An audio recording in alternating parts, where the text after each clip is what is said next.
একটা হিন্দু আমার কাছে কালিমা পড়া মুসলমান হয়েছে, আর একটা মহিলা কালিমা পড়ে মুসলমান হলো।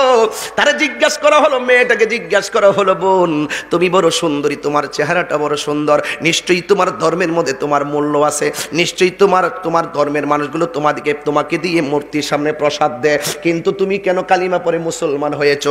হাজার হাজার মানুষ সাক্ষী আছে। এই মেয়েটা ডাক দিয়া কয়, আমার বাবা মারা গেছে, আমার বাবার চিতাশালায় পোড়ানোর জন্য নিয়ে গেছে, কাঠের মধ্যে আমার বাবার লাকড়ির মধ্যে শোয়াইয়া আমার বাবারে শুবাইছে, এর উপরে আবার লাকড়ি দিয়া নিচ দিয়া আগুন ধরাই দিছে।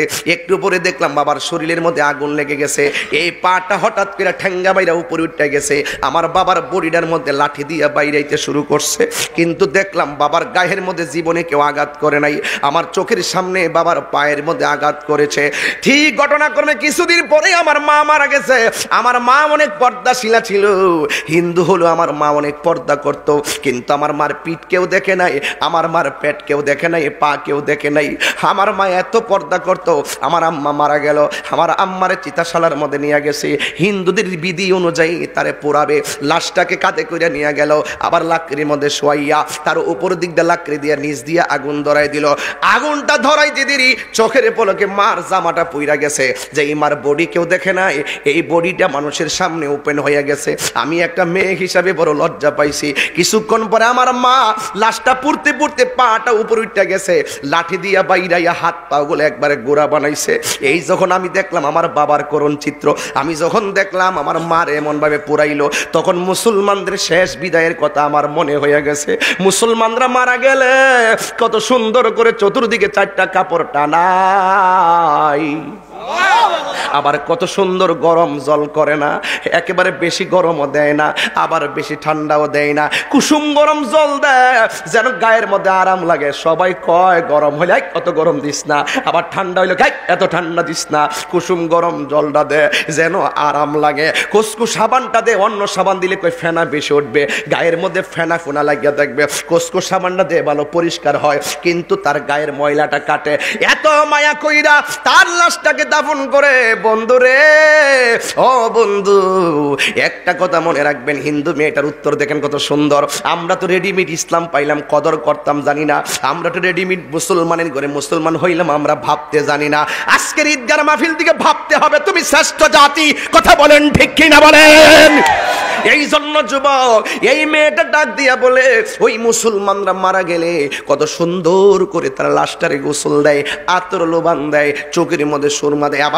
আবার আছে একটা কিন্তু আছে, আমিও কিন্তু অনেক সময় লাশ যখন গোসল করাইতে যাই, ওই পেটের মধ্যে এইভাবে চাপ দেয়, চাপ দেওয়ার পরে নিচ দিয়া যে ময়লা বের হয়, টিস্যু দিয়া ময়লাগুলো মুসলমানরা পরিষ্কার করে দেয়। হিন্দু মেয়ে কয় পায়খানারা সবাই ঘৃণা করে, কেউ সামনে যায় না, কিন্তু মুসলমান মারা গেলে বডির মধ্যে চাপ দিয়া ফেট থেকে ময়লা বাইর করে, পায়খানা বাইর করে নিজে টিস্যু দিয়ে মুচ্ছা দেয়, গামছা দিয়ে মুচ্ছা দেয়, কোনো ঘৃণা করে না। এরা কত মায়া করে, মায়া কইরা তারে নতুন জামাটা পরাইয়া মসজিদ থেকে একটা খাট আনে, খাটের মধ্যে শোয়ায়, কান্দের মধ্যে লাশটারে লয়। কান্দের মধ্যে ব্যাপারে আমার নবী বলেছেন, কোনো মানুষ যদি কোনো মানুষের মৃতের কান্দের মধ্যে মৃতের খাটটা লয়, আমরা তো লইতাম পারি না, বাজার আমরা ডাকে, আমরা তো লইতাম পারি না, বন্ধু আমরা ডাকে, আরে লাশটা নেওয়ার জন্য চেষ্টা করবেন।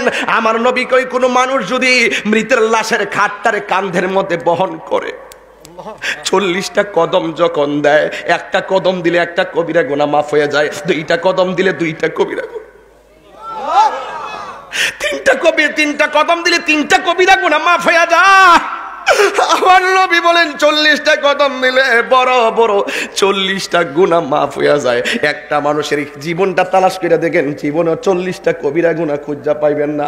যতই বলেন একটা মিথ্যা করলে মিথ্যাই কবিরা, জিনা করলে জিনাটাই কবিরা, কিন্তু কবিরা গুনাহ 40টা খুঁজে বের করা বড় কঠিন। আমার নবী, আপনার নবী বলেন, যদি মৃতের খাটটারে কান্দের মধ্যে লইয়া আস্তে আস্তে যা 40টা কদম যায়, আমার আল্লাহ রাব্বুল আলামিন তার 40টা কবিরা গুনাহ মাফ কইরা দেয়।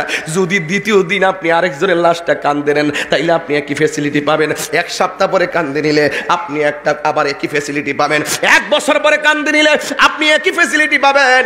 এক যুবকের দল হিন্দু মেয়েটা বলে, আমি দেখি মৃতের লাশ কান্দের মধ্যে নিয়া মৃতের লাশের কোনা দিয়ে আঙ্গুলটা লাগায় রাখে, কাফরের মধ্যে আঙ্গুলটা লাগায় রাখে, মাঝখান দিয়ে আঙ্গুলটা লাগায় রাখে।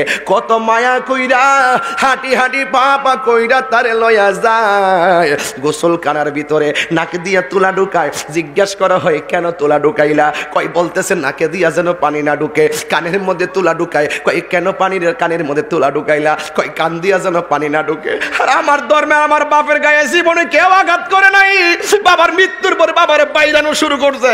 অথচ মুসলমানরা নাকের তুলা লাগায় যেন পানি না ঢুকে, কানের মধ্যে তুলা লাগায়। কত মায়া, কত মায়া কইরা তারে গুরুস্থানে লইয়া যায়। আবার গুরুস্থানের মধ্যে নিয়া মাটির মধ্যে লাভ মেনা ফালাইয়া দেয় না। 2-3 জন কবরের মধ্যে নাই মা তারে লাশটারে আস্তে কইরা কবরে নামায় একবারে কবরের মধ্যে শুয়াইয়া দে। হো বন্ধুরি, হো চাপুর চিনার খেওয়ার বাবা, হো খাওয়ায় পাক পাড়ার বাবা, ও চান্দির বাবা, কি দিয়ে ওয়াজ করতাম, কি বুঝাইতাম, আমার বড় কষ্ট লাগে, আমরা কত শ্রেষ্ঠ জাতি হইলাম। হিন্দু মেয়েটা উত্তর দেয়, আবার মাটি দিয়া চাপ দেয় না, উপর দিক দিয়ে বাঁশ দেয়, বাঁশের ফাঁক দিয়া যেন মাটি না ঢুকে। দেখেন কি সিরিয়াল টু সিরিয়াল আমাকে বলুন। বাঁশের ফাঁক দিয়া যেন আবার মাটি না ঢুকে, উপর দিক দিয়ে একটা চাটি দিয়ে আবার কেউ যেন ঢিল মাইরা মাটি না ফালায়, আস্তে আস্তে কইরা মাটিগুলা কবরে ফালায়। জোরে ফালাইলে মানুষের দমক দেয়, জোরে ফালাইস না। যুবক, আমি যখন মুসলমানদের চিত্রটা দেখলাম আমি বুঝতে পেরেছি এই পৃথিবীর মধ্যে একমাত্র ইসলাম ধর্মটাই হলো মানবতার ধর্ম। কথা বলেন ঠিক কিনা?